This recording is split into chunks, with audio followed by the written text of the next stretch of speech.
What's going on, you guys? Welcome back to the Neighborhood Podcast. One of those at a podcast. My name is Kyle Dabra. What's going on, everybody? Kevin Valentin here on the half of the podcast. Another early start, my boy. Yeah, I know it's solid not starting at 9:30, 10, sometimes even 10:30 at night, and we're looking like zombies by the end of it. So, or at least sounded like zombies, because some of those late night records gets a little tricky. Them just be hitting, and not in a good way. Yeah, but no, starting off at a good time today, but we're kind of like in that stage of the week where we're still about a week and some change from the Super Bowl. So we're in a little bit of a lull period with the NFL, but that doesn't mean that we don't have things to talk about, because the NFL offseason has started. We've got some storylines from there. We also are approaching the trade deadline in the NBA, and we are approaching the All-Star break for the NHL. So all in all, things are kind of winding down a little bit in some sports. In some sports, NBA is still going strong, but Kev, we got a lot to get to today. Are you ready to dive into it? Yes, sir.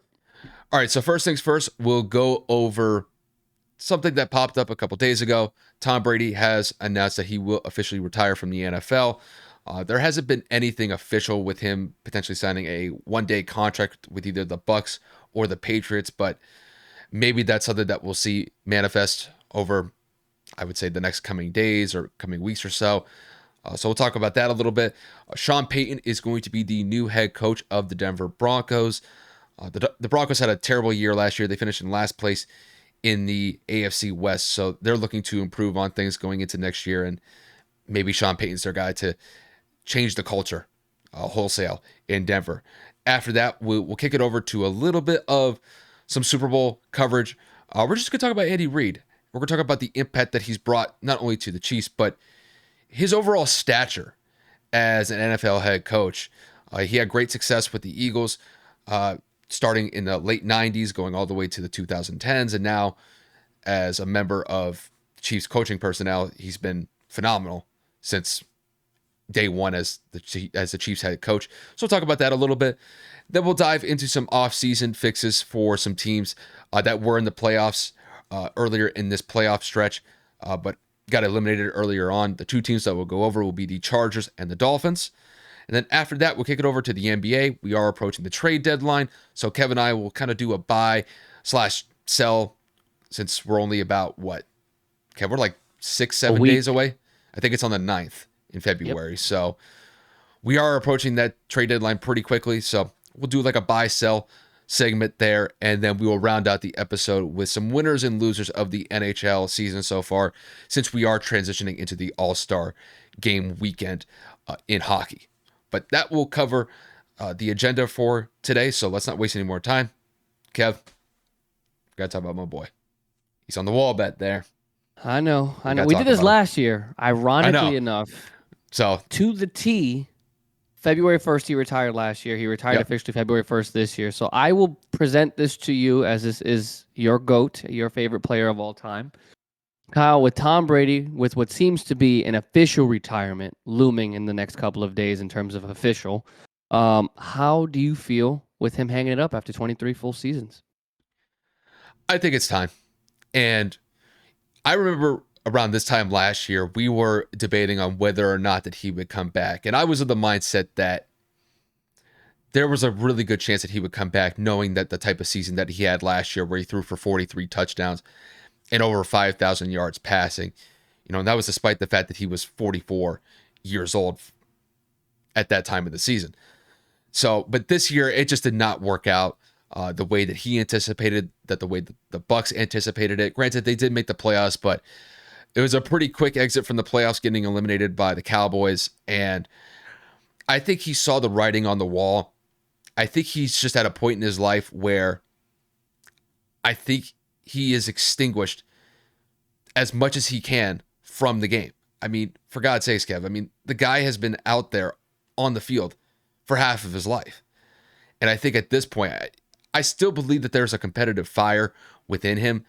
But I think just the way that this year went, I think that definitely extinguished that competitive drive a little bit, just because, when you finish 8-9, That's not usually something that we see from a Tom Brady led team. And I think, all of the personal stuff that took place outside of the football field, I think it definitely had an impact. And, going through a public divorce like he did with Giselle, I don't think that helped him uh, really stay focused the entire season. And I think there's some things that he's probably going to address outside of football, probably over the next couple months. And I know that he's got the gig for Fox for 10 years where he's going to be in the broadcast booth. So that will be the next step of his professional career. But I mean, Kev, Tom Brady's leaving the game as the greatest football player, I think, in NFL history.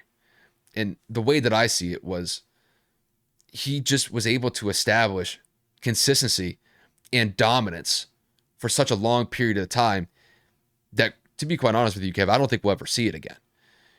To go out on the field for over 20 years, win 7 Super Bowls, appear in 10 Super Bowl, to appear in 10 Super Bowls, go to over a dozen conference championships, win 3 MVPs, win 5 Super Bowl MVPs, and then you have somewhere in between 35 to 40 NFL records that are solely held by him. He's not only the GOAT of quarterbacks as far as I'm concerned. That debate was over after he got the 5th one when the Patriots came back against the Falcons when they were down 28-3.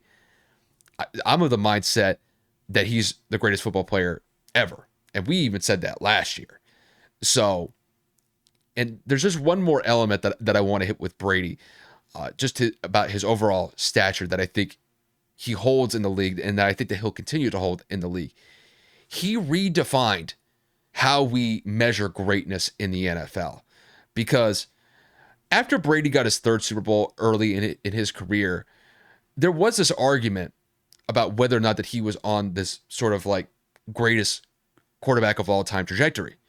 And that really kind of came to a head when he had that 2007 season where he threw for 50 touchdowns and led the Patriots to an undefeated regular season where they fell short against the Giants in Super Bowl 42. And then you keep on going, for 10 years without a Super Bowl, but still maintaining excellence that entire time. And then you finish the career with what? Going to like 4 or 5 Super Bowls within like a 6-year span. I believe he went 4-1 in 5 Super Bowl appearances from like 2015 to 2021. And he essentially shattered the mold, because before Brady, everybody measured Joe Montana as the greatest quarterback of all time. And now that Brady has 7 Super Bowls, I mean, the glass ceiling was shattered. And the way that we are going to evaluate quarterbacks as, guys that could potentially rival what Brady did in his career, you have to get at least like 3 or 4 Super Bowls to even be in the discussion. You look back 15, 20 years ago, quarterbacks that won 1 or 2 Super Bowls were in that discussion. And then Brady just took it to a whole new level. And to be quite honest with you, I don't know if there's anybody who's really going to challenge what Brady did in his career. The only person I could think of right now that's in contention for it, or at least could be in the hunt for it, is probably Patrick Mahomes. I don't think Aaron Rodgers is in that discussion anymore. Peyton Manning is one of the best quarterbacks I've seen in NFL history, especially during a regular season, but he's not the greatest of all time. You could look to other quarterbacks. I mean, Terry Bradshaw had 4 Super Bowls.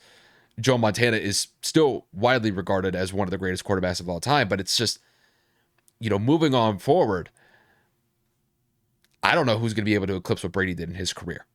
It's just that he set the bar so high that I don't know if anybody is ever going to reach it. And the fact that he played for 20 plus years, I don't think anybody's going to be able to have that type of longevity, because we look at quarterbacks that recently hit the age of 40 and even played beyond 40. You could look at like Ben Roethlisberger, Drew Brees, like they were still playing, but they weren't holding the same standard that they did 10 years prior. You could make a very valid case that Brady played better in his 40s than he did in his 20s. And the stats would indicate that he actually threw for more passing yards in his 40s than he did in his 20s. So, as far as I see it, Brady's my favorite player of all time, and trust me, there's a little bit of bias that goes along with that. I'm aware of that. But to me, the way that I see it was that he was able to maintain his excellence for over 20 years.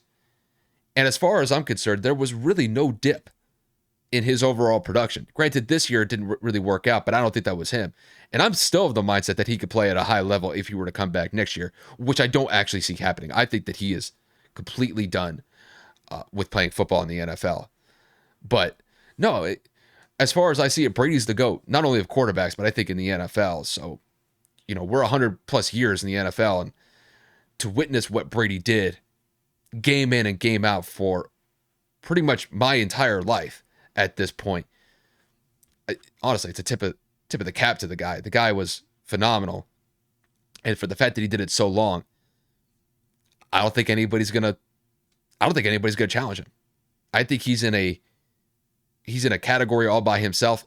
And honestly, I don't think anything is really gonna persuade me unless I see somebody rival it. And at this point, it's gonna be a long time before we see anybody do that. So, Kev, the floor is yours. Obviously, I mean, well, Sabo's featured in the episode today. He's just kind of chilling. Um, as somebody who hates or hated Tom Brady, right? Somebody who was a fan of the Colts, and constantly ran into him year in and year out to get routed or get, kind of like exited, to put it politely, out of the playoffs. It was frustrating. But again, when you're young and you don't understand and all you see is your team lose to the same guy over and over, it's like you start to hate them because it's like we can't get past them. But as I got older, similar to what I've said about LeBron James, is you have to start to appreciate the greatness, as Kyle alluded to, all the records, the Super Bowls, the MVPs, the records. I mean, when you play 23 years, it's bound to happen record-wise. But to maintain the level of play that he did for as long as he did, to have very little to no dips in his career outside of the 2008 ACL injury, which again wasn't a dip, that was just an injury that it happens in the league. And then to kind of come right back and again, just kind of be consistent within at least playoff appearances for the Patriots, have the dynasty that he had, and continue to play at the level that he did. It's never been done in sports. We haven't seen this other than LeBron James. Like literally, those two are the greatest athletes to probably ever pick up a respective basketball and football. And the way that Tom did it, how he did it, very vocal leader. Sometimes, in my opinion, a little bit too vocal, how he was coming across, yelling at coaches and personnel. But some would say that that's just how you get a team riled up, but that's neither here nor there. What Tom Brady meant to the sport of football is something that really can't be put into words. I mean, Kyle said it. He broke the mold when it comes to the pedigree of football that he brought to the table. And I mean, just winning. When you think of Tom Brady, winner. That's all you can really say. And I know that Kyle went into a lot more detail because, again, that was his favorite player. He was on his team, so he can give a lot more of an emotional connection to him. But as somebody that appreciates sports, as somebody who loves the game of football, whenever you think of football, you got to think of Tom Brady because of what he's been able to do for the NFL, for his career, for two organizations. I mean, when he came to Tampa, everybody was like, oh, the system, it was all Belichick. It was all the New England Patriots and da-da-da-da. Wins a Super Bowl first year in Tampa. Comes within a score of going back to the NFC Championship last year when the Rams won the Super Bowl. This year fell short. Injuries, offensive line play calling. I mean, there's a million things. I mean, Tom Brady didn't play great either. But again, I agree with Kyle. If he were to come back again, I wouldn't even be surprised because I think that he could still do it. But I think this time just meant a little bit. I think like what Kyle had stated in terms of the personal reasons, when everything that happened with Giselle, the kids, the divorce, the Bucks struggling, his performance teetering a little bit. I think he finally said, enough's enough. I got to hang it up. I can keep dragging this out year after year and holding everybody hostage to wait on me. But, I mean, Tom made a good decision after the 23rd year, turning 46 or 47, whatever the age is going to be if next year were to begin or when next year begins. I think he did it right. He did it clean, aside from Deflategate, but we're not going to talk about that. I like Kyle said, like realistically, I tipped the cap. Again, as a football fan, what he was able to do for football was just incredible. And I'm happy that I was able to witness the greatest football player of all time in my lifetime. Yeah, and when we went over this last year, it was probably a little bit more emotional for me. But I think this time around, just with the way that the season had ended for the Bucks and for him personally, I think the writing was on the wall.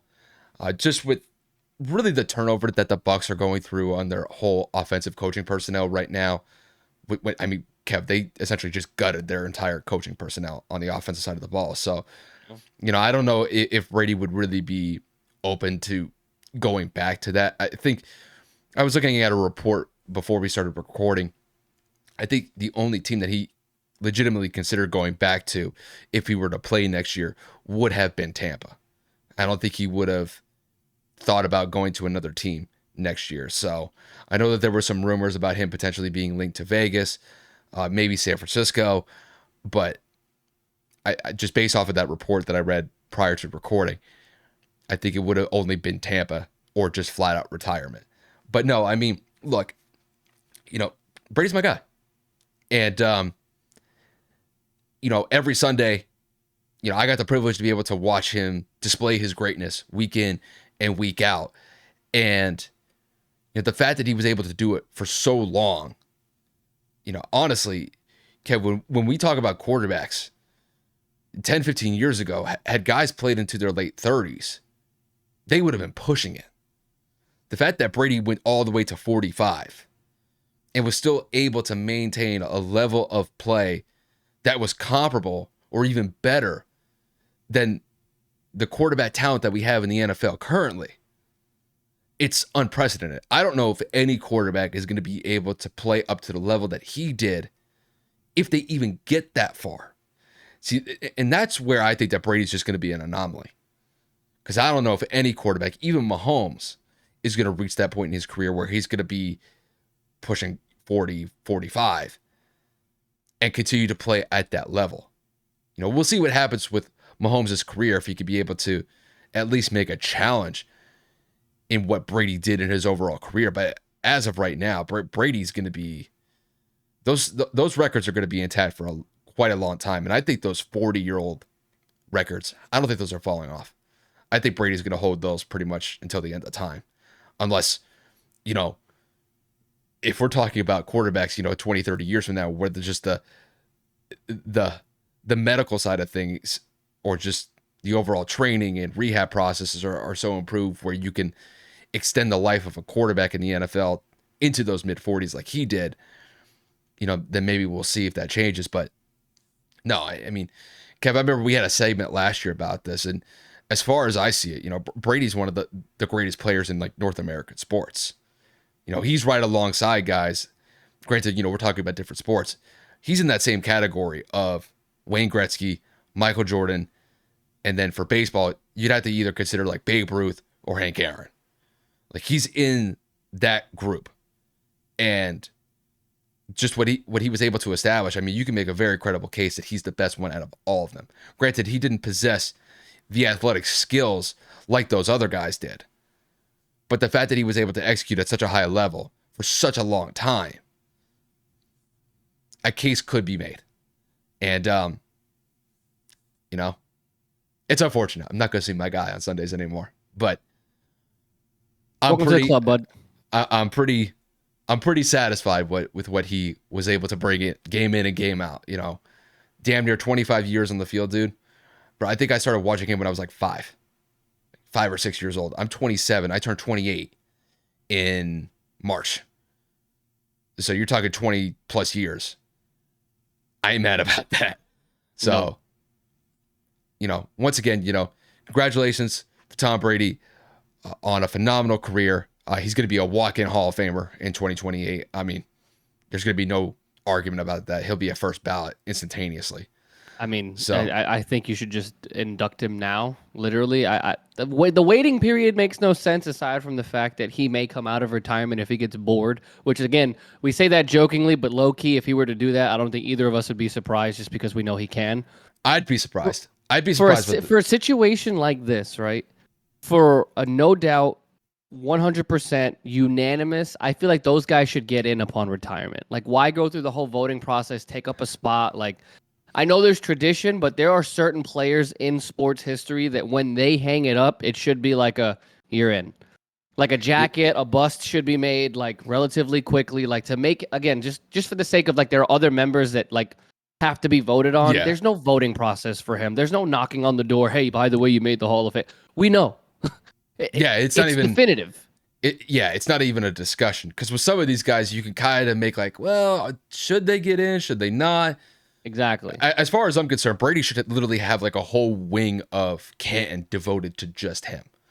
I Because wouldn't say a wing, but a section, yeah. I mean, if he's the GOAT across the board, maybe, maybe. Too many. That's too many goat materials. His last touchdown pass, the touchdown pass where he broke the record. This is the jersey that he won, winning his 7th Super Bowl. Oh, look, this is a sock that he wore in his first NFL game. Like, you can't have a whole fucking shrine. You can have a good little couple cases around, but don't fuck up Canton for me, man. I want to go there and I want to enjoy myself. I don't want to sit there and throw up in one section. I understand. I trust me. I'm aware that Brady look, caused me a lot of pain. Let me live. I understand. I got that. So I enjoyed it though. Yeah, So yeah. if We got to talk about some other people. that's true.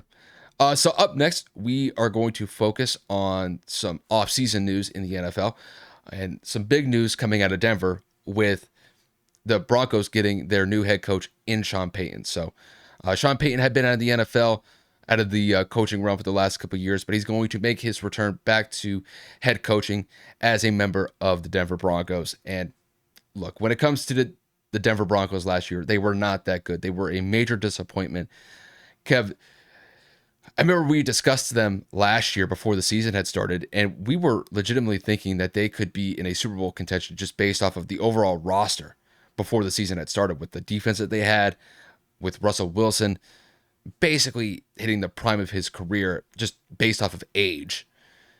And it just went up in smoke based how they finished. I believe they finished 5-12 last year. So it was not a pretty picture for Denver last year. But with Sean Payton going in, could there be a culture change? And that's where I think we're going to pose the question. So, Kevin, to kick this one to you, what sort of changes do you think that Sean Payton can bring to the Denver Broncos this upcoming season based on how the Broncos played last season? Well, I feel like anything is an upgrade from Nathaniel Hackett. It's not an insult to Nathaniel. It's not to say that he's not a competent offensive mind. It wasn't working off the rip. Now, whether or not that's Russell making bad decisions, whether that's play calling, time management, front office decisions, it makes no difference. The first year was an absolute flop. The front office was laughable in terms of the decisions that they made, and they almost look comical in terms of how much they gave up to get Russell, right? So I'm going to piggyback off of that and say Sean can make a big difference. The mind, the experience, the pedigree, veteran head coach, played with Coach Drew Brees and a number of other Hall of Fame caliber players, won a Super Bowl. Again, this is a different kind of pedigree than a first-time head coach. So I think that, yes, even if they win one more game, which I don't see happening in terms of just being one, I think they can win a significant amount more. If this fails, if Sean Payton cannot turn this around, there are two narratives that are going to come away from this team. One, Denver's front office needs to be completely reevaluated because they gave up 4 first-round picks for Russell and Sean Payton combined. I believe 3 or 4 second-round picks for Sean Payton and Russell Wilson combined. So they are the definition of all in, and if they fail, there needs to be repercussions. You need to reset that entire front office. I'm not saying ownership, even though they've already sold the team or ownership is up for sale, whatever the whole situation is in Denver. We need to sincerely look at that front office and say, we just made 2 horrible decisions in back-to-back years and got rid of most of our future for the next 3 to 4 seasons. On what earth does this make sense for you to give up everything for a guy that hasn't coached in 3 years, 2 years, whatever the case may be? Again, I'm not saying that he's a bad coach, but there are a lot of things going on in Denver, and to assume that one person can fix it all in the AFC West, to me, is a little foolish. I know that you need to rebound off of last year. I know that you need to remedy what the injuries, or not the injuries, the mistakes that you made, but to give up more of your future for another gambled season with Russell Wilson, which leads me to my second point. If this flops, Russell Wilson's career is going to get a drastic narrative change from one of the best quarterbacks of all time in the era he played in Seattle to, was that all Pete Carroll and that Seattle system? Or was that Russell Wilson just coming off of the cliff? Like, as he got older, did he just completely drop off? Because we saw signs in the last 2 to 3 games of the year where Russell played a lot better. Now, that could have been because of the coaching change with Nathaniel Hackett getting let go and whatever. The point is, there are a lot of spinning headlines right now revolving around Denver, and most of them are horrible. If Sean Payton falls on his face and Russell Wilson does not perform to the way that he's supposed to, that whole executive board, everybody that makes critical decisions, even the janitors that clean the sweet boxes, everybody's got to go. There's no ifs, ands, or buts about it. You trade damn near your next 4 or 5 years worth of picks for a coach and a quarterback that played horrendous last season. Heaven forbid it happens again. Heads will roll. Kev, I'm going to be honest with you. I don't know if they're going to be able to. Because let's look at the landscape when it comes to the AFC West. Because check this out. Sean Payton is going into a division where you have to contend with the Kansas City Chiefs, the Los Angeles Chargers, and the Las Vegas Raiders. And all three of these teams, I think, can compete at a high level. Granted, the Raiders, they definitely, I think, fell below expectations with their play last year, but I still believe that there's some potential with that team as a whole. But let's look at the Chiefs. The Chiefs are going to another Super Bowl. They've gone to what? 3 Super Bowls in the last 4 years. Patrick Mahomes is on this historic pace to start off his career, and he's being led by one of the best coaches in NFL history in Andy Reid. Okay, that's team one. You got the Chargers. The Chargers made it to the playoffs this year. Granted, they had that epic collapse against the Jacksonville Jaguars in the wild card round, but you got to go up against Justin Herbert, who is no scrub at the quarterback position. And if they recover from their injuries like they sustained this year, the amount of injuries that the Chargers had this year was just utterly ridiculous. And they still made the playoffs. If they come back healthy next year and they stay healthy, relatively speaking, for most of, if not the entire year next year, they're going to be a tough out.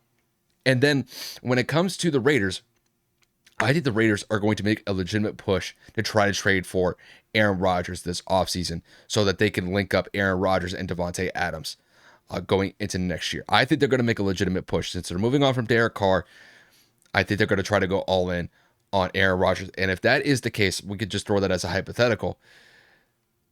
You're talking about 3 competent quarterbacks to contend with in that division alone.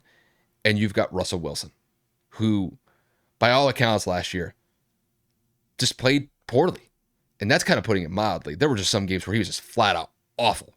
It got to a point where members of the offensive personnel were visibly frustrated with the lack of production that Russell was displaying game in and game out.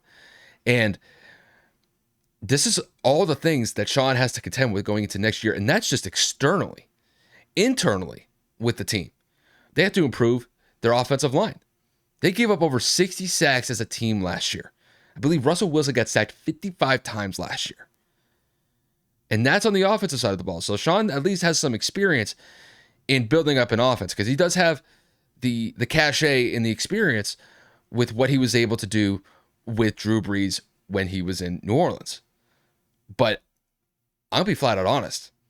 I think the level of competition that Sean's going to have to deal with in the AFC West compared to what he had to deal with when he was a member of the Saints, when they had to compete against teams like the Bucs, the Panthers, and the Falcons, this is a night and day difference. I don't think the NFC South could really contend with the powerhouses that we have in the AFC West currently. And look, I want Sean Payton to succeed in that role as the head coach for the Broncos, because if you have all 4 of those teams who are competitive in their own division, you're going to have some really good football in that division going into next year and then maybe years after. But if he falls short, Kev, there's going to be some major wholesale changes, not only on the team itself, but the front office. There's going to be some wide-ranging changes if this doesn't work out in the long run. So I think that they found a really good guy to work with in Sean Payton. Sean Payton has Super Bowl pedigree.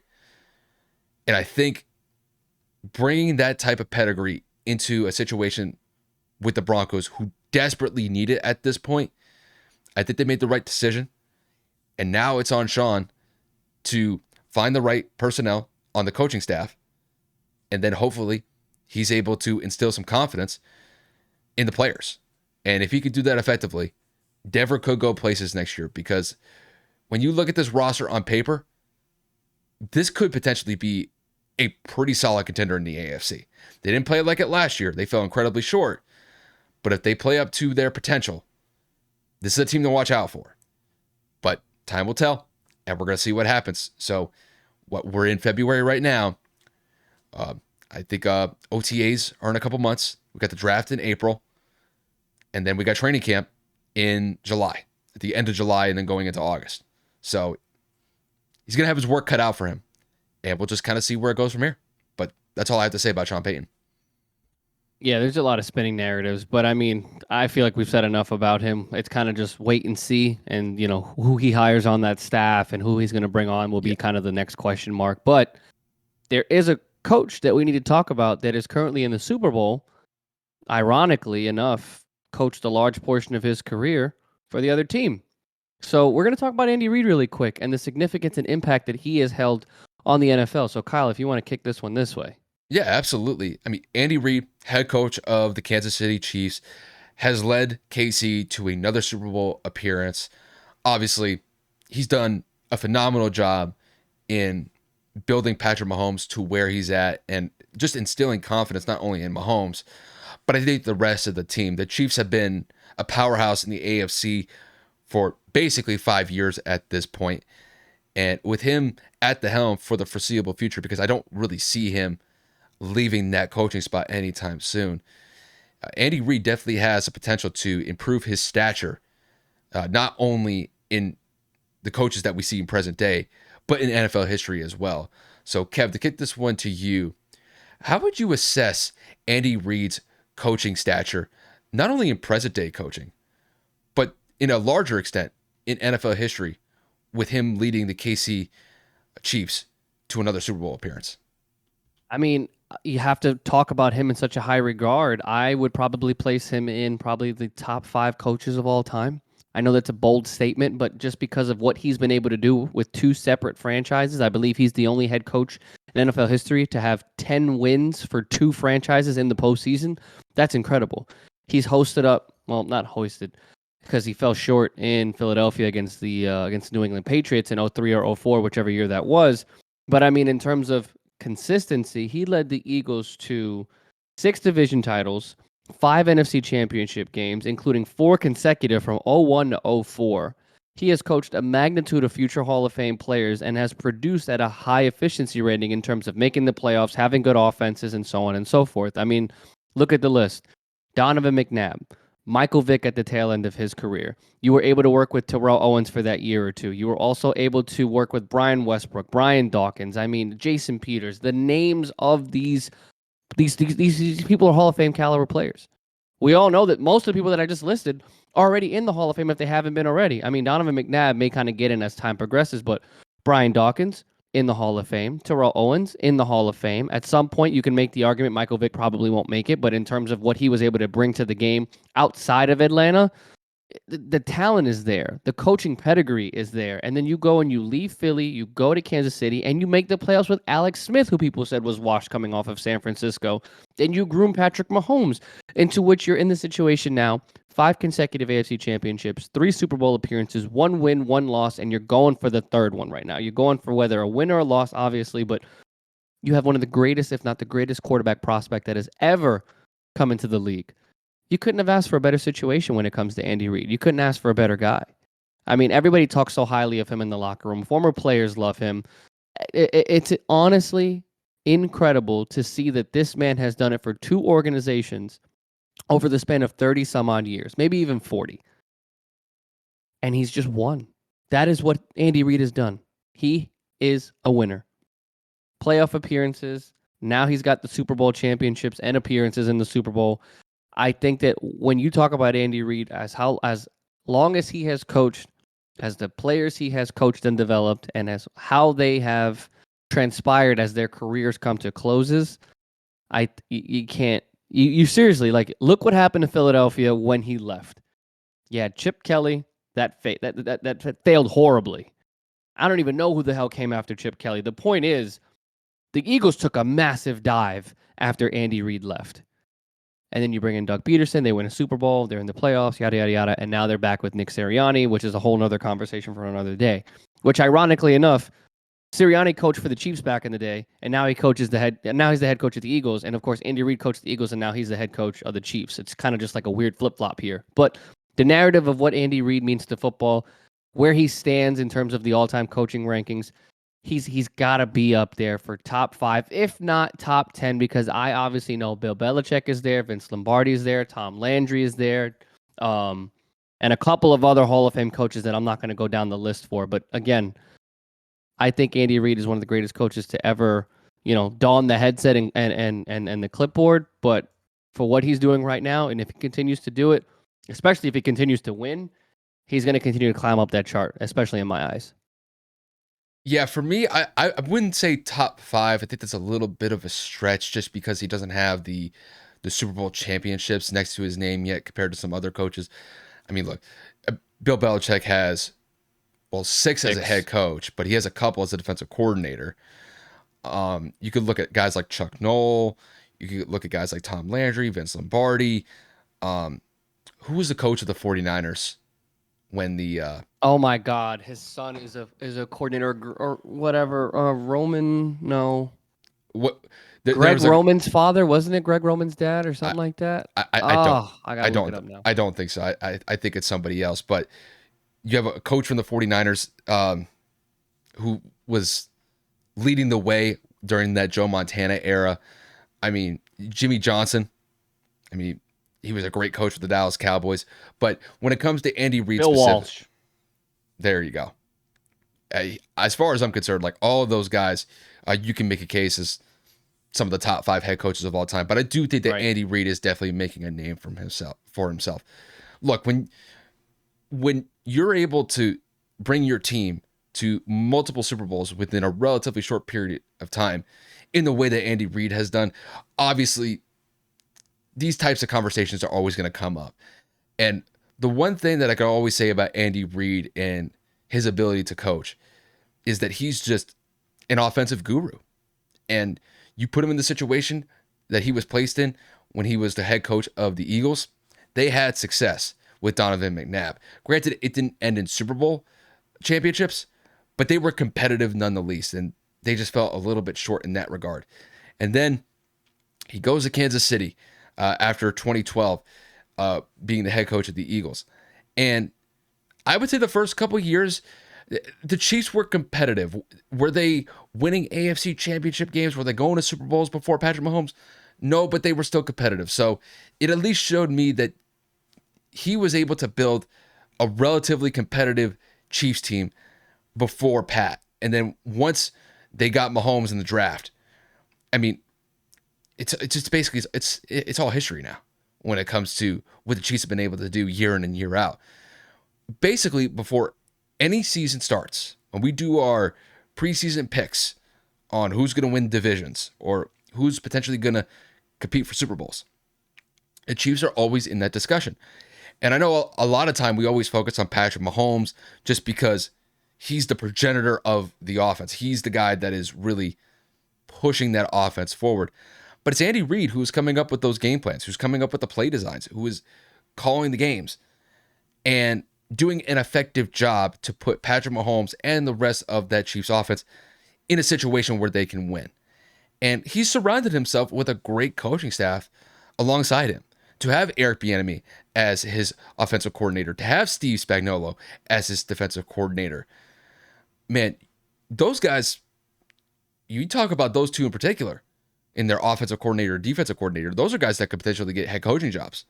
I know Eric Bieniemy's name's been floating around for the past couple seasons to get a head coaching job. Steve Spagnuolo's always a well-respected defensive coordinator, could potentially pursue another head coaching job down the line. We'll kind of see where it goes with him. But just what Andy Reid has been able to establish and really the coaching tree that he's been able to extend from himself is phenomenal. And look, Andy Reid has an opportunity going into next week in Super Bowl 57 to display that excellence at coaching and potentially bring another Lombardi Trophy home to Kansas City. And if he's able to do that, then yeah, I think a legitimate conversation can be had about him being in the top 10 of head coaches in NFL history. I think he will have earned it. And even if it doesn't work out for Casey in the Super Bowl, I think that you can make a very credible case that he's one of the best head coaches in NFL history. I'm not going to go out and say that he's the best, but he's definitely one of the best. There's no doubt about it. And if he sticks around for another couple of years and he leads Patrick Mahomes on the trajectory that Pat is on right now, we'll see where he can go. Maybe he can crack that top 5 if he can pull off a couple more Super Bowl trophies. I think that it's definitely possible. But no, Andy Reid's a great coach, and I think there's more to be had from Andy Reid's coaching career since he's only in his mid-60s, and I don't really see him slowing down anytime soon, especially when you have a quarterback like Pat. I think it makes his job a lot easier than if he were in a rebuild situation with another team. So overall, Andy Reid's a great coach, definitely one of the best of all time, and we'll see how it goes for him in Super Bowl 57 next week. Yeah, man. I mean, obviously, we have plenty of other NFL topics to talk about. We just wanted to give Andy Reid 100% the flowers that he's due for what he's done in his career thus far. And then, of course, we didn't want to really drown out the whole Super Bowl narrative. We kind of talked about our first glances, our first thoughts. But with it being about, I want to say, like 8 to 10 days away still, like, Yeah. there's not really much of a point to kind of continue to reiterate the narratives and who's playing, who's not. When we get closer to the game, like Sunday, we'll give another a preemptive, story about it, another discussion, and of course Thursday before the Super Bowl we got to talk about it. But Yeah. we didn't want to just saturate the whole thing with what everybody's doing in the world right now, every narrative possible. So with that being said, we will move into our top 3 needs for specific teams in the upcoming season. So we are going to focus on the 2 teams that Kyle had mentioned in the beginning, which are going to be the LA Chargers and the Miami Dolphins. So we're going to start with the Chargers. So Kyle, I'm going to kick this one to you. The Chargers make the playoffs for the first time in Herbert's career. They fall short with the 3rd worst collapse in postseason history. What are some needs that the Chargers have to build upon to be better than what they were this season? Well, there's a few things that I could factor in. If I were to list just 3 in no specific order, let's go with number 1. Number 1, they have to improve their interior defensive line. So when we talk about the Chargers defensive line, obviously, when you first look at it, you immediately think of somebody like Khalil Mack, Joey Bosa. Like, those are your edge rushers. Those guys are phenomenal when they're healthy. Unfortunately for both of them, they had some injuries this year, and they weren't as effective that I think the Chargers wanted them to be. But interior defensive line, they have to improve. And Kev, when we were talking about this before we started recording, the Chargers had one of the worst defensive rushing units in the entire NFL. They were like bottom of the barrel bad. They were like 27th, 28th in rushing yards allowed. And that was despite the fact going into this past season, there was a lot of hype and a lot of excitement about all the acquisitions that the Chargers had made defensively. And people were legitimately thinking that the Chargers could have a top 5, top 10 defense. And there were just games last year where they just got absolutely destroyed. I remember against the Jaguars last year, the Jags go on the road to SoFi and just blew the Chargers out of the water. And that was before James Robinson ended up getting traded to New York. James Robinson ran all over that team. And that's just one game in particular. There were multiple games where the Chargers, they just could not stop an opposing offense's running attack. So that's something that they're going to have to improve in the draft, maybe focus on in free agency this offseason. That's one area of concern. My second area of concern is their wide receiving depth. When it comes to their wide receivers, look, the first 2 guys, they're solid.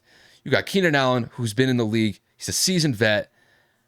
I mean, Keenan Allen's one of the better wide receivers in the league. It's just unfortunate that it seems like injuries tend to plague him year in and year out, and it limits his effectiveness. But despite that, I mean, Keenan Allen's one of the best route runners in the game. He's always able to get separation. Mike Williams is a great deep threat as their number 2 option. But then after that, it gets a little weak. And we saw this year in particular when Keenan Allen and Mike Williams are not in the fold, there's a little bit of a weakness in that wide receiver room. So overall, you got Josh Palmer, who's solid, but when he is inserted into that number one wide receiver option, when both Keenan Allen and Mike Williams aren't able to go, he's not really able to rise to the occasion and display those types of performances that Keenan Allen and Mike Williams are capable of. So maybe they look into the draft to maybe just bolster that part. And it's unfortunate just that injuries played the Chargers this year in their wide receiving core. I think if they had stayed relatively healthy the entire year, this wouldn't really even been an area of concern for me. But the fact that it was, and that some of these guys just couldn't step up in their respective roles, maybe the Chargers will look to that this offseason.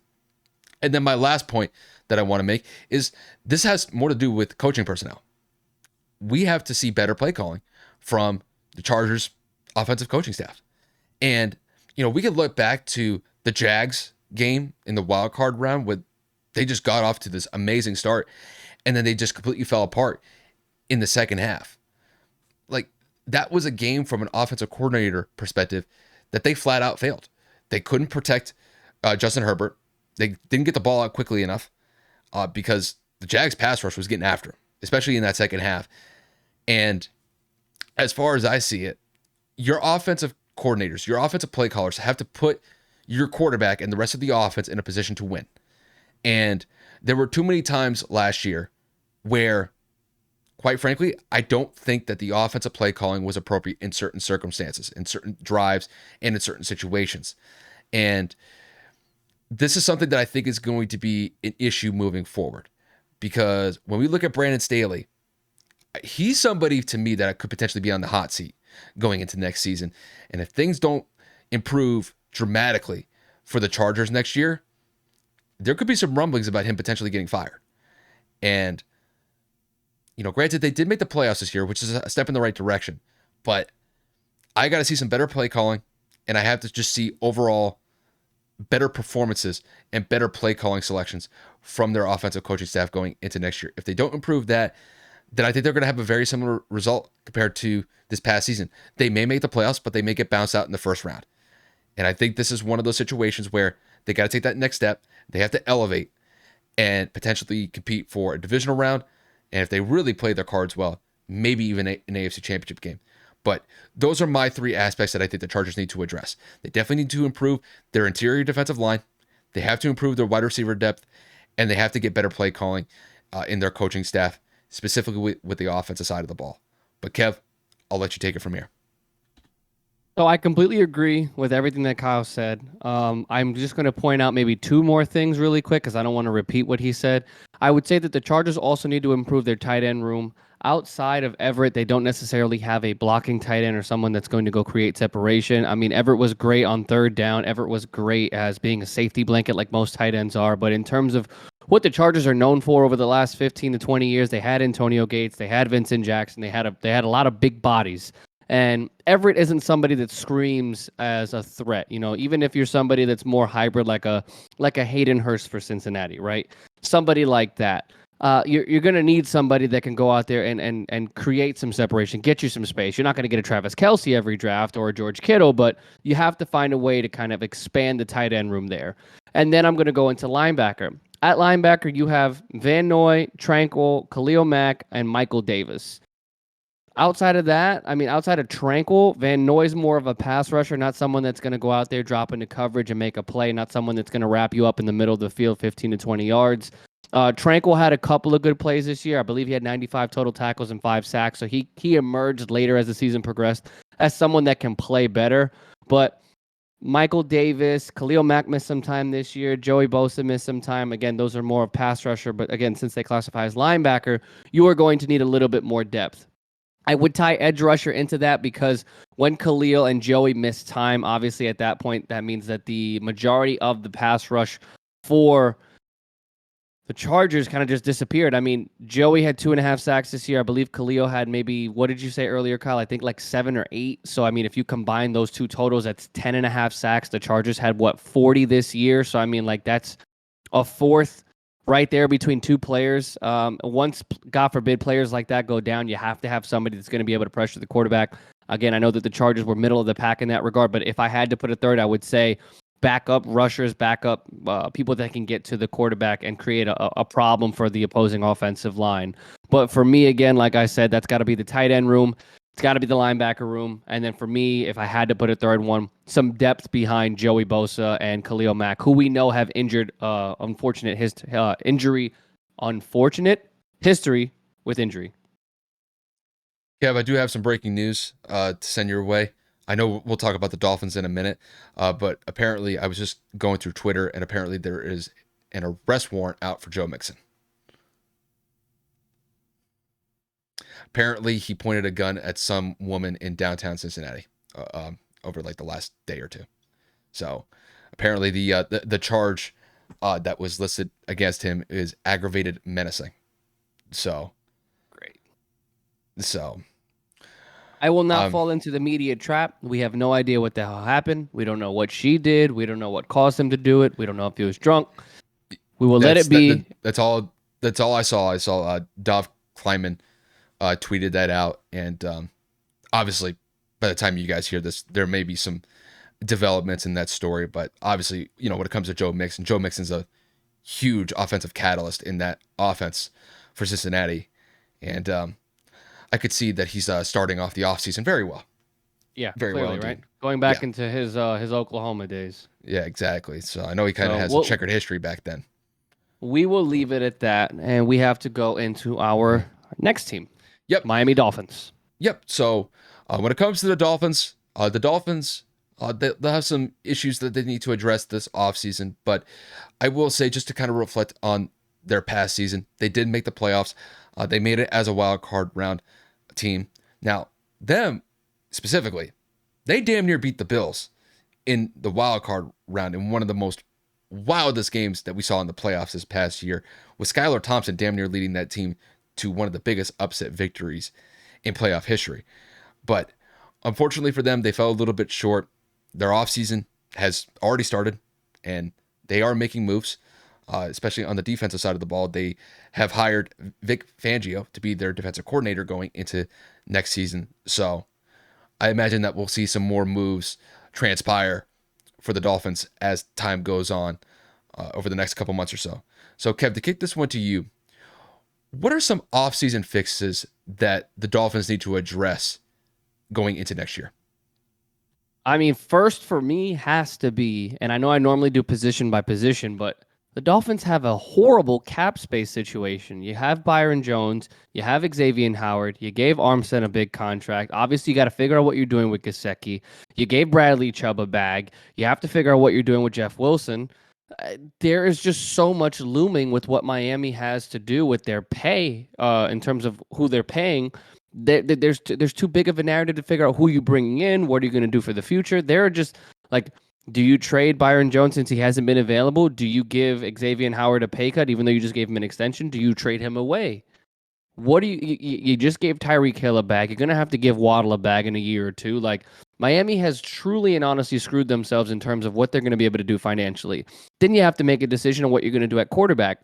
Tua goes down on an average anywhere from 4 to 8 games every year since he's been in the league. Hand, ankle, fracture, concussion, whatever, right? You have to, if you're going to keep Tua, you have to have a safety blanket. And we know that Teddy Bridgewater, he hasn't been able to stay healthy the last couple of seasons either since he left New Orleans. So you have to find somebody more consistent there. Skylar Thompson did what he could in that playoff game, but he had 2 turnovers. He had an under 50% completion percentage in that game as well. So, like, do you go with Skylar Thompson as your number 2? Probably not. So I would say they need to go after a veteran quarterback in terms of having somebody behind Tua. And if he falls, he's going to be able to pick the team up. And then defense. I mean, at the end of the day, the Dolphins, even though they were middle of the pack in terms of pass rush and sacking the quarterback, they could not get it going whatsoever on the defensive side of the ball. They went on like a 6-game losing streak to close out the year, 5-game losing streak, whatever it was. They couldn't stop opposing offenses. They couldn't stop the run. It became kind of a repetitive reoccurrence week in and week out. Did Xavier Howard have some good plays? Yeah, a couple. Did some safeties have some good plays? A couple. But nothing that's going to say, we need to stop. They went and got to stop. Did they do that in the playoffs when it mattered the most? Yes, they forced a lot of turnovers against Josh Allen. But when it comes to total defense, the Dolphins have a lot of places that they need to simply improve upon. Again, you're going to need depth at the corner position. If you trade Byron Jones, you're going to need some depth at the safety spot. You're going to need some better pass rushers that are going to be able to get to the quarterback when Chubb is not available or having an off day. I know that Wilkins has some good games here and again, but for the sake of the argument, you're just going to need depth. Second, third level guys are going to be able to get at the quarterback, pin your ears back, and do something. Offensively, you have Tua when healthy, which is just a looming question mark. You have Hill, you have Waddle. If Wilson resigns, you have freaking Raheem Mostert. You have a talented, studded offense. And when Armstead is healthy, you have a good left tackle, which is pivotal in this league. But since Tua's left-handed, in this case, it would be a right tackle that you're going to need. But the Miami Dolphins have a whole lot to improve upon. They started off 8-3. Mike McDaniels was looking like a genius. They found a way to turn it around. Miami's finally competitive. Now look what happens. You barely get in the playoffs. Tua is still in concussion protocol from the last few articles that I've read over the last few weeks because he just is still struggling with whatever that protocol is. And you're just tied down financially. So for me, it's got to be figure out what you're doing with your cap space, figure out what you're going to do with personnel there. Got to add some quarterback depth, and then defensively, you got to make a decision on what you're going to do with Byron Jones and figure out what you're going to do in terms of adding some player personnel at that second level, or even at that first level within the pass rush and that linebacker, that first front seven. Let's make definitive decisions on what we're going to do there so that they can drop back into coverage if need be, but at the same time, if they need to go get the quarterback, they can do it as well. Yeah, it's kind of weird when we look at the Dolphins because they got off to such a great start. And then they just completely faltered in the second half of the year. And obviously, Tua going through his concussions, that didn't help. And it just sort of set the entire season on a tailspin, especially on the second half. Now, granted, they did make the playoffs, but I mean, battered and bruised going into that Bills wildcard game, that was an understatement. It seemed that they were just battered at the worst position at that quarterback spot. Now, granted, they damn near won that game, but who's to say? Had Tua been in that game, had he been healthy, maybe he could have led that team to an upset win over Buffalo. But when it comes to the offseason fixes this year, Kev, I think the one thing that we have to kind of consider with the Dolphins is that they still are a relatively young team. Across the board, there are some veterans on this team, but I think that there's a lot of potential with this team over the next, 3 to 5 years. I think it'd be safe to say. And I guess if I had to really kind of point to one area where I think there needs to be some improvement this offseason, and when I say improvements, this is something that I think that could be improved upon over the next couple of years or so, is I just think that the coaching decisions had to be a little bit refined here. Because, look, when it comes to Mike McDaniel, this was his first year as a head coach in the NFL. Obviously, he had some great success in San Francisco. He comes over to Miami, and there were points even throughout the games last year where sometimes you would get a camera angle where he's talking to some of the offensive player personnel. It could have even been Tua. There was one video I saw in particular where I think he's talking to Tua, and he said that he had screwed up in some sort of play call or some sort of decision that he was making in game. And look, when it comes to Mike McDaniel is one of the youngest head coaches in NFL history. Mistakes are just going to come with the territory with somebody who's not even in their 40s or 50s. So he's still learning. He's still going through that process of trying to become a better head coach. But I think the players know the situation at the head coaching spot with him, being inexperienced. And I think that, as a unit, they will improve as time goes on. And as Mike McDaniel gets more head coaching experience, I think those mistakes will kind of fall away by the wayside. They won't be as prevalent moving forward.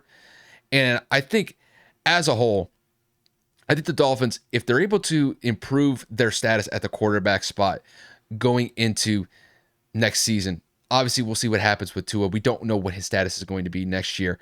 But as far as I see it, I think the Dolphins will be a more competitive team than they were this year. The biggest thing is that they're going to have to limit their injuries. And that's something that you just can't do in the NFL. You can mitigate it as best as possible, but it just seemed to me that some of the things that really hurt the Dolphins this year was more injury related. And after a certain point, you're not going to be able to compete at a high level when injuries are just so prevalent. And it happened to be at the worst spot, at the quarterback spot. So overall, if I really had to point to one offseason fix, it would maybe to improve their pass rush as well. See if they can try to get out of like that middle of the pack where they could try to get around 50 sacks as a unit next year. But yeah, outside of that, I think it would mostly just be predicated to try to improve just the day-to-day play calling that we see from the Dolphins as a unit. But overall, I think they're a pretty solid team moving forward. They're still relatively young, and I think they have some potential. They just have to kind of correct some of these mistakes that kind of come with the territory with younger players and with younger coaches at the helm. So that's how I see it. Plenty of news in the NFL, man. Obviously, we have so many more teams. We've only covered 4 out of 32. We're going to be doing this every week, bringing you guys our professional opinion on what we think that these playoff teams, as of right now, that have been eliminated, and so on and so forth for teams that didn't make the playoffs, what they're really going to need to build up for the next season. We saw a lot of promise and a lot of teams we haven't seen in years. I mean, look at Detroit. Chicago's got a lot to build off of with Justin Fields. I mean, Cincinnati just 2 years ago was a team that was number 1 overall in the draft and picking, and now they're back-to-back Super Bowls. I mean, look at the epic collapse in LA. The Rams won the Super Bowl, and we're like 5-14. Not even, excuse me, that's 5 and horrible 12. math. 5-12. I can't add, you know what I'm saying? The whole New York education system kind of failed me, but that's neither here nor there. There's just so much we have going on right now. We're excited that just because the season's come to an end after the Super Bowl in a few days, that does not mean we're not going to have things to talk about. But there is a sport right now that there is a looming number of narratives spinning all around Twitter and everything else in terms of social media, and that's going to be the NBA trade deadline. Yep. So, Kyle, we're going to talk about buyers and sellers. Guys, what we mean by that is who do we think needs to make a move in terms of who needs to buy at the deadline? And then teams that are just not going anywhere, that maybe have some horrible contracts and some valuable players that they need to maybe offload and try to put them in better situations for the future, which are going to be the sellers. So, Kyle, what do you got for me? So, you want me to set up the question for you? Oh, whichever one. I wanted to ask pretty much, I guess. Yeah, set it up this way, and then I'll give it back to you. My bad. That was horrible. Yeah, no, you're good.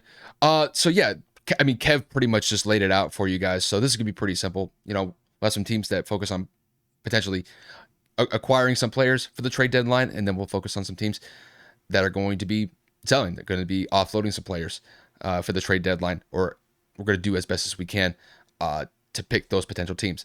So, Kev, to kick this one to you, who do you think are going to be some teams that are going to be in a position to acquire some players at the trade deadline? And also some teams that are going to be looking to offload some players going into the trade deadline. Well, for the sake of the segment, I'm going to do 1 and 1, right? One buyer for me is 100%. It has to be the Portland Trailblazers. They just made a public statement a few weeks ago about still being committed to building around Damian Lillard. You have yet to build anything around him since CJ McCollum has left. I mean, you went and re-signed Anthony Simons. We just talked about this the other day. Obviously, you have Josh Hart and a couple of other players. But do you have enough assets to go and acquire somebody, whether that is future draft picks, whether that is trading Anthony Simons? You need 100% a committed number 2 star. Do you go out there and you try to get Zach LaVine? Are you going to go out there and try to get more of a competent big? Are you going to maybe package Jeremy Grant to go out and get another wing? Do you go try to package something for Kyle Kuzma? Do you go after Kevin Love? Like, there are so many names out there that you need to pay attention to, because the Portland Trailblazers right now may be sitting at 11th or 12th in the Western Conference, but for the sake of the conversation, they're merely 3 or 4 games away from being a top 8 team in the NBA, because there's just such a big backlog between seeds 5 through 11. So for the sake of the conversation, if Portland does not buy, in terms of they don't go after somebody, and I don't mean a tiny trade, I don't mean somebody that's going to come off the bench at the 8th spot or maybe a backup big for Jurkic, you need a significant splash to show Damian Lillard at 32 years of age, you're not wasting his damn time.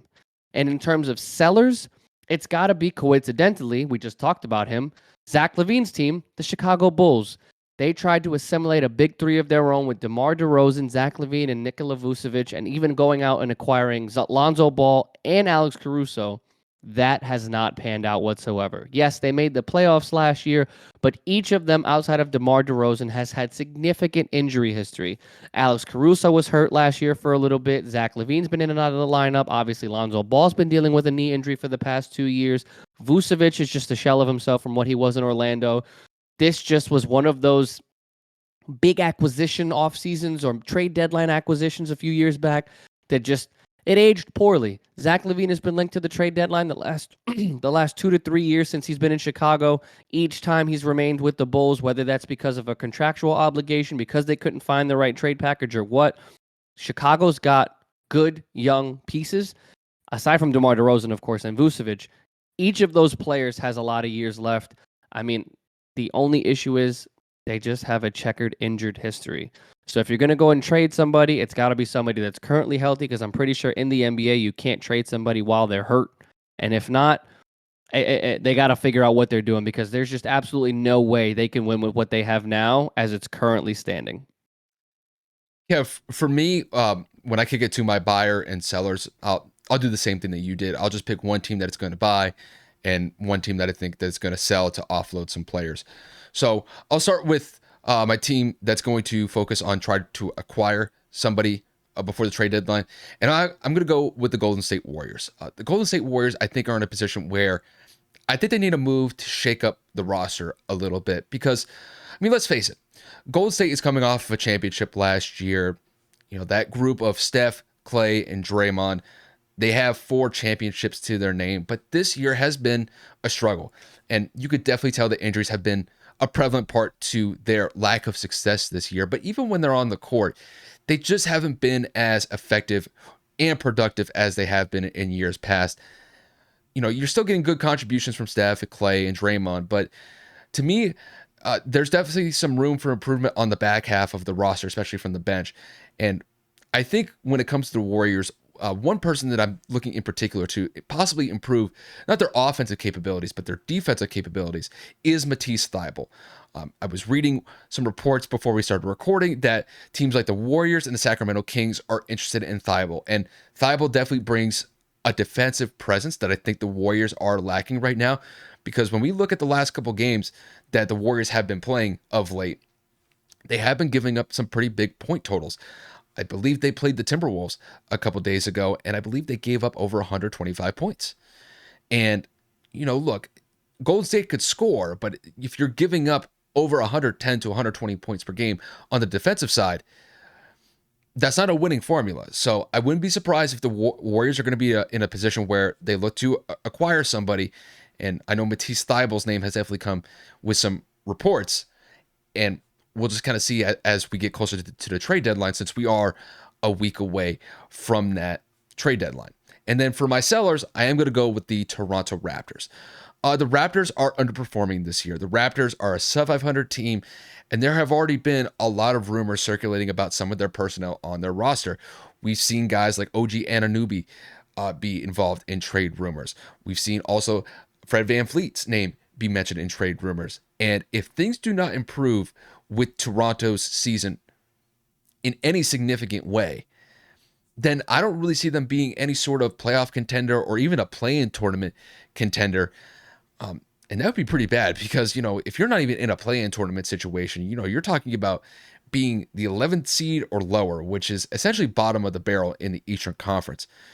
So if things don't rapidly improve for Toronto, I think that they could potentially be looking at some trade suitors to move off their contracts to maybe start a rebuild in Toronto. I just don't really see it as a sustainable formula with what they have at their disposal right now. And it wouldn't surprise me if they get the right offers from some teams that are looking at guys like Fred VanVleet and OG Anunoby, that they could potentially pull the trigger on some of those trades and maybe start a rebuild in Toronto. So, yeah, when it comes to me specifically, I'm going to go with my team that's going to try to acquire somebody in the trade deadline as the Golden State Warriors, and my sellers are going to be the Toronto Raptors. That's just how I see it.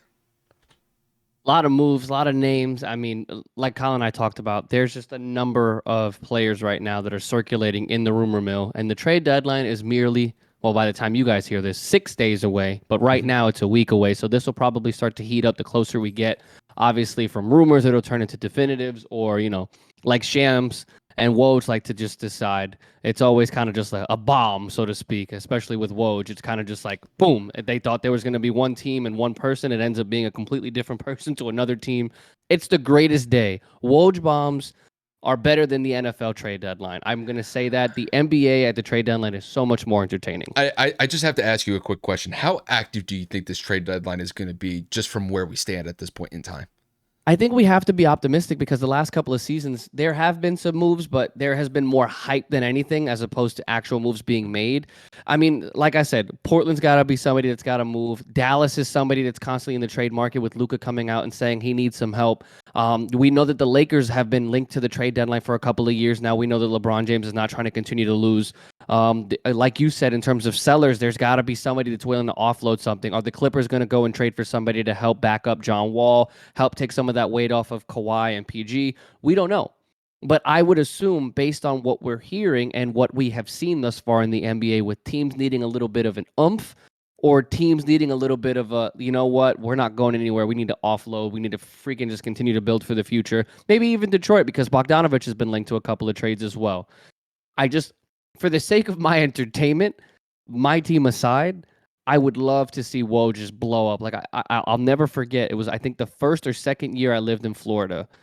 There was a class I was taking. It was a public speaking class or something like that, to where my phone did not stop vibrating because there were so many trades. It had to be 2015, 2014, one of those years where it was just like, somebody got traded. Someone's about to get moved. They just traded draft picks. They just traded contracts. Da, da, da, da. It was just, bro, that was probably the best. I had to go to the bathroom like 3 times. I had a bad stomach, obviously, because when you have a vibration, it's not making a noise on the desk or it's not a ringtone. But I was just like, oh, my stomach hurts. I was sitting on the toilet bowl, like, scrolling, like, dude, Twitter was nuts. And if you know me, you know I live on Twitter anyway. So the fact that NBA trade deadline was happening, it was just perfect for me. But to answer your question, I'm hoping that it's going to be active, just because we know a lot of teams need more players than they're leading off to be. Kev, I mean, I feel you 100%. And hopefully we do get that as we get closer to the trade deadline. So I wouldn't be surprised if we really see these trades start ramping up potentially this weekend. And honestly, probably like a day or two before the trade deadline, I think we'll see some movement. It'll just be interesting to see who gets moved. But outside of that, we have one more segment to get to. We are approaching the All-Star break in the NHL. And when it comes to the NHL, granted, Kevin and I don't really cover this a lot, but I'm going to do my best to cover really the teams that have been doing really well in the NHL at this point, and then compare it to the other side, to the flip side, of teams that have just been utterly atrocious. So I'm going to do kind of like my winners and losers segment for the NHL as we basically head off into the All-Star break, which is taking place this weekend. So, Kev, if you allow me the floor, give me like a couple minutes and I'll take it from here. So, Pop off, son. Yeah, so I'm going to start with my winners. Look, when it comes to the winners, I really only have two in mind here, and that is the Boston Bruins and the Carolina Hurricanes. These two teams have been nothing short of phenomenal to start off the year. When it comes to Boston, the Bruins are the best team in the NHL. Kev, they've only lost a couple games this year. They've almost won 40 games halfway through the season. I believe that they only lost like 8, like in regular time. There have been some games I think they've lost in overtime, but they are off to just a frenetic pace. Their point total is astronomical compared to really the rest of the field. Their goal differential is just utterly insane. I believe they're plus 80 or higher in their goal differential. I believe the next closest team, I think, is like plus 60 or plus 65. I may have that number off, but nonetheless, the Bruins are just producing at a high clip. And the only thing that I'll point to with the Bruins that is a point of concern with them is they did lose a couple games going into the All-Star break. Maybe it was just they were gearing up for the All-Star break and maybe they just took their foot off the pedal to get some rest before we reach that All-Star weekend. But it's another thing. If they go out and win the President's Cup this year, which is a very real possibility, will they be able to shake the curse that comes along with that? Because teams that do tremendously well during the regular season have a tendency to fall short, and fall short tremendously in the Stanley Cup playoffs. We could look back to a couple teams. We saw the Tampa Bay Lightning a couple years ago when they won the Stanley Cup. Not Stanley Cup, won the President's Cup, excuse me, during the regular season. And then they get swept by the Columbus Blue Jackets in the first round of the playoffs. Now, granted, they went on to win a couple Stanley Cups after that, but you have to kind of take it with a grain of salt when you win the President's Cup. Is that going to translate over into the playoffs? Recent history doesn't really point to that. So Boston's got to be a little bit careful in that regard. But as of right now, they're definitely one of the winners at this point in the season. And then my other team is the Carolina the Carolina Hurricanes. Excuse me. The Carolina Hurricanes are on a really good stretch right now. As from what I've seen right now, they are on a 7-game winning streak. And this is not their first big winning streak this season. Just a couple of weeks ago, they were on an 11-game win streak. And just the consistency that they've been able to establish throughout the first half of the NHL season, it's been phenomenal. And they're one of the teams in the Eastern Conference that seem to be going, I'm not going to say toe-to-toe with the Bruins just because the Bruins are so far ahead of everybody, but they're a team that is legitimately in the hunt. And if they can continue that in the second half of the season, then who's to say that we may not see these two teams go at it in a Stanley Cup playoff matchup? But if I had to focus on my winners right now, the two teams that I'd have to pick are definitely the Boston Bruins and the Carolina Hurricanes. My two losers, we're talking about the cellar here. So these are the worst of the worst. I'm going to start with the Anaheim Ducks. The Anaheim Ducks are a walking embarrassment. And basically, I'm going to limit it to really just this one statistic that I found when I was scrolling through the standings. The Anaheim Ducks have given up over 200 goals this year. They've given up 205 goals as a team while only scoring 120. Their goal differential. Remember when I was talking about the Boston Bruins being like plus 80 in the differential? You have to flip it the other way with the Ducks. The Ducks are minus 80. They are atrocious this year. They are going absolutely nowhere. They're a team that's essentially at the bottom of the pecking order in the Western Conference, and they are going nowhere fast. And I wouldn't be surprised if we see some major wholesale changes with the Ducks this offseason if their lack of consistency in winning hockey games continues. So not really a pretty situation with Anaheim. And then if I had to kick it to another team that's a loser, I have to focus on a team like the Chicago Blackhawks. The Chicago Blackhawks are one of the worst teams when it comes to point totals this year. They only have 34 points to their record this year. If you look at their win-loss and then overtime record, they are 15, 29, and 4. They are just not a team that is producing at a high clip. They've only scored 118 goals as a unit this year. It's one of the worst offenses in professional hockey, and kind of similar to what I outlined with the Ducks. The Blackhawks are in a very similar situation as the Ducks, and if they don't improve their situation moving forward, I wouldn't be surprised if we see some more changes in basically the whole Blackhawks hierarchy going into this offseason. Their home record's atrocious. Their away record is atrocious. And their goal differential is almost minus 60. So not as bad as the Ducks, but it's still nothing to be impressed about. So I'll kind of just leave it at that. I typically don't talk about hockey, but I figured this would be a nice little switch up. And as you know, we are approaching the All-Star weekend in the NHL. I figure it would be nice to touch on some winners and losers. But just to kind of round this out, my winners are definitely the Boston Bruins and the Carolina Hurricanes. And then my losers are the Anaheim Ducks and the Chicago Blackhawks. So I'll just leave it at that. Appreciate the NHL roundup, brother, especially with me not being the most sound when it comes to hockey in general.